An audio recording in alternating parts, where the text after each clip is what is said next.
എനിക്ക് പെൺകുട്ടിയോട് ചില കാര്യങ്ങൾ ചോദിച്ചറിയാനുണ്ട്. അധ്വാനിക്കുന്ന തൊഴിലാളി വർഗത്തിന്റെ മോചനത്തിന് വേണ്ടി തോളോട് തോൾ ചേർന്ന് പ്രവർത്തിക്കാൻ തയ്യാറുണ്ടോ? പറയൂ. വേണ്ട, ഞാൻ തയ്യാറെടുപ്പിച്ചോളാം. കുട്ടിയുടെ സാമൂഹ്യ ബോധം എനിക്കൊന്ന് പരിശോധിക്കണം. ബൂർഷാസി കംസ് എലിവ് എന്ന് പറയുന്ന പുസ്തകം വായിച്ചിട്ടുണ്ടോ? അല്ലെങ്കിൽ down trodden a question mark, അഡൽ സക്സലിയുടെ പുസ്തകം? അതുമല്ലെങ്കിൽ ദാസ് ക്യാപിറ്റൽ? എന്താ വായനാശീലം ഇല്ലേ? അതൊക്കെയുണ്ട്. മംഗളം വാരികയിലും മനോരമയിലും വരുന്ന മിക്ക നോവലുകളും ഇവിടെ ഞങ്ങൾ എല്ലാവരും വായിക്കാറുണ്ട്. അത്രേ ഉള്ളൂ. ശരി, വായിച്ച നോവലുകളിൽ ഏറ്റവും ഇഷ്ടപ്പെട്ട നോവൽ ഏതാണ്? ഏതാ മോളെ? അത് ഏതായാലും പറഞ്ഞേക്ക്. ഏറ്റവും ഇഷ്ടപ്പെട്ടത് മനോരമയിലെ ഹവ ബീച്ച്. ഹവ ബീച്ചോ? അതെന്ത് ബീച്ചാണ്? അതേതെങ്കിലും ഫോറിൻ ബീച്ച് ആയിരിക്കും.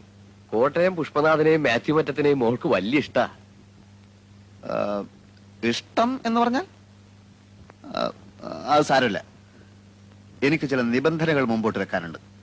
കല്യാണത്തിന് ആർഭാടങ്ങളൊന്നും പാടില്ല. ഞങ്ങളുടെ പാർട്ടി ഓഫീസിൽ വെച്ച് വളരെ ലളിതമായ ഒരു ചടങ്ങ്. ഞാനൊരു രക്തഹാരം അങ്ങോട്ടണിയിക്കും, കുട്ടി ഒരു രക്തഹാരം ഇങ്ങോട്ടണിയിക്കും. അതിനുശേഷം അരമണിക്കൂർ നേരം ഞങ്ങളുടെ പാർട്ടി പ്രവർത്തകർ ഞങ്ങളുടെ പാർട്ടി സൂക്തങ്ങൾ ഉറക്കെ ചൊല്ലും. പിന്നെ ഒരു ഗ്ലാസ് നാരങ്ങ വെള്ളം. ചടങ്ങ് തീർന്നു. ഞാൻ അധികവും അണ്ടർഗ്രൗണ്ടിലായിരിക്കും, ഒളിവിൽ. ശ്രീമാൻ തോപ്പിൽ ഭാസിയുടെ ഒളിവിലെ ഓർമ്മകൾ വായിച്ചിട്ടില്ലേ? അതുപോലൊരു ജീവിതമായിരിക്കും മിക്കപ്പോഴും. NSP ഞങ്ങളെ വേട്ടയാടുകയാണല്ലോ. ചിലപ്പോൾ ലോക്കപ്പിലോ ജയിലിലോ ആയെന്ന് വരാം. ഒരു വിപ്ലവകാരിയുടെ ഭാര്യ എന്തും സഹിക്കാൻ പ്രാപ്തയായിരിക്കണം. ചിലപ്പോൾ കുട്ടി വെടിയുണ്ടകൾ നേരിടേണ്ടി വന്നേക്കാം.